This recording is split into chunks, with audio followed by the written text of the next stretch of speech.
kembali lagi bersama saya di pertemuan kali ini dengan saya memperkenalkan diri. Perkenalkan, nama saya Diana Peprianti dengan NPM A1J021020 dari kelas 2B Pendidikan Non-Formal.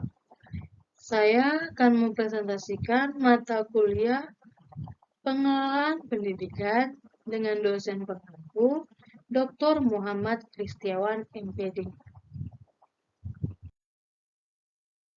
Saya sampaikan pada hari ini bab 9 manajemen kurikulum.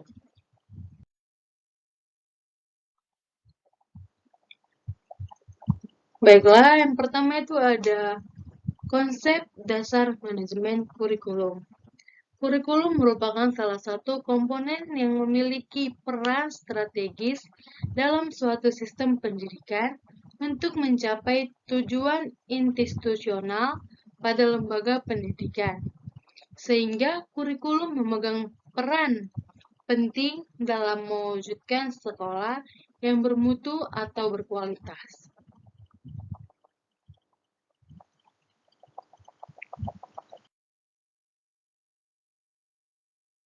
Dari yang pertama itu pengertian kurikulum menurut para ahli. Ramulis 2005 mengatakan kurikulum merupakan salah satu komponen yang sangat menentukan dalam suatu sistem pendidikan. Yang kedua itu pengertian manajemen kurikulum. Manajemen kurikulum merupakan sistem pengelolaan atau penataan terhadap kurikulum secara komparatif, komprehensif, sistematik, dan sistematik yang dijadikan acuan oleh lembaga pendidikan dalam rangka mewujudkan tercapainya tujuan kurikulum atau tujuan pendidikan.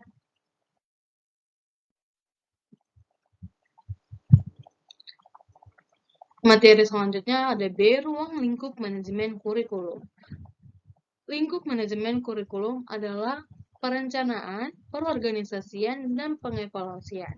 Menurut Rusman, manajemen kurikulum merupakan bagian internal dari kurikulum tingkat satuan pendidikan atau KTSP dan manajemen berbasis sekolah atau MBS.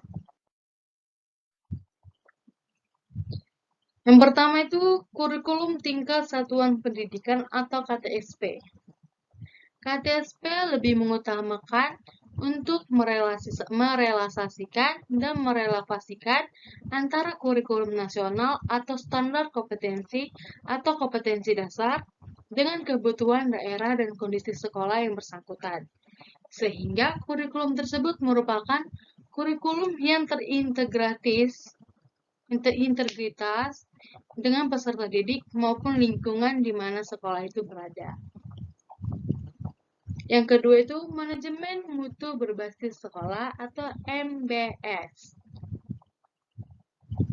Manajemen peningkatan mutu berbasis sekolah merupakan pendekatan baru dalam pengelolaan pendidikan yang lebih menekankan pada kemandirian dan kreativitas sekolah atau satuan pendidikan.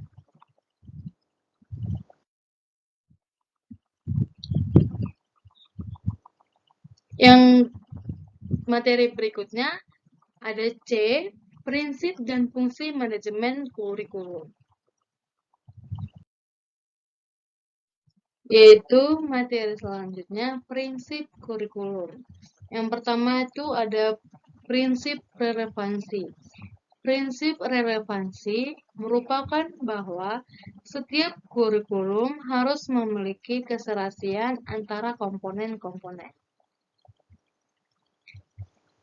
Selanjutnya ada prinsip fleksibilitas. Kurikulum ini haruslah dilakukan sesuai dengan kondisi yang ada. Kurikulum yang kaku atau tidak fleksibel akan sulit diterapkan. Selanjutnya, prinsip kontinuitas. Prinsip ini mengandung arti bahwa perlu dijaga dan saling keterkaitan dengan berkesinambungan antara materi pelajaran pada berbagai jenjang dan jenis program pendidikan. Selanjutnya ada efektivitas.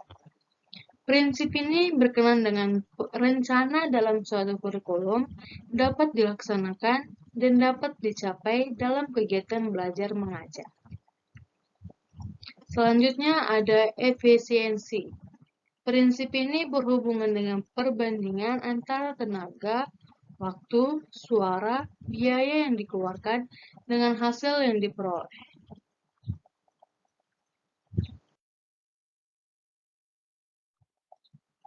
Yang kedua ada fungsi manajemen kurikulum. Yang pertama itu ada meningkatkan efisiensi pemanfaatan sumber daya kurikulum. Yang kedua, meningkatkan keadilan dan kesempatan pada siswa untuk mencapai hasil yang maksimal. Yang ketiga itu meningkatkan relevansi dan efektivitas pembelajaran sesuai dengan kebutuhan peserta didik maupun lingkungan sekitar. Dan yang keempat itu meningkatkan efektivitas kerja guru maupun siswa. Yang terakhir, meningkatkan partisipasi masyarakat dalam pengembangan kurikulum. Baiklah, materi selanjutnya ada D, komponen kurikulum. Yang terdiri dari beberapa bagian. Yang pertama itu ada tujuan yang ingin dicapai oleh pendidikan. Komponen tujuan berhubungan dengan arah atau hasil yang ingin dicapai atau yang diharapkan. Yang kedua itu ada isi kurikulum.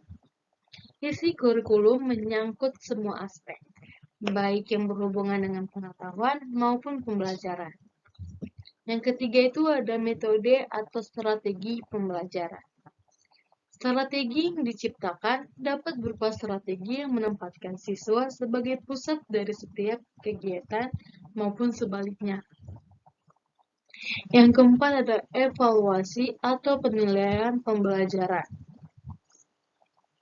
Evaluasi merupakan komponen untuk melihat efektivitas pencapaian tujuan.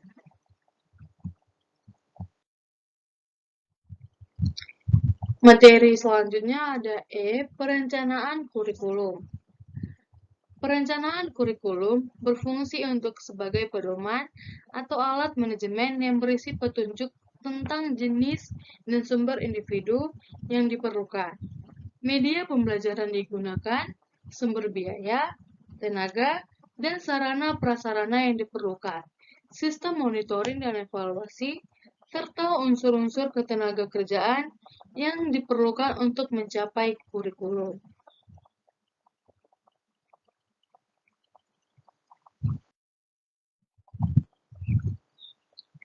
Materi selanjutnya ada F, model implementasi kurikulum.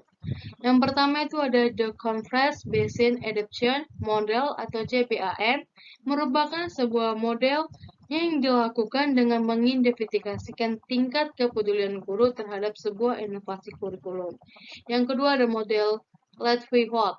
Model ini memfokuskan pada guru.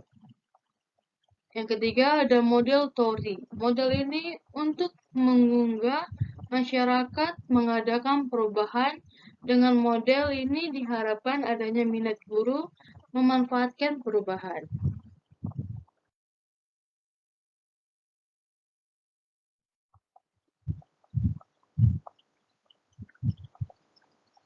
Selanjutnya ada G, pengembangan isi kurikulum.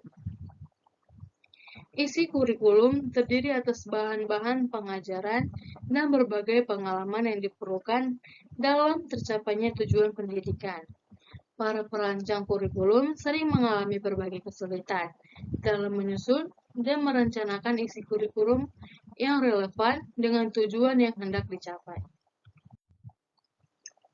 Materi yang terakhir itu ada H, evaluasi kurikulum.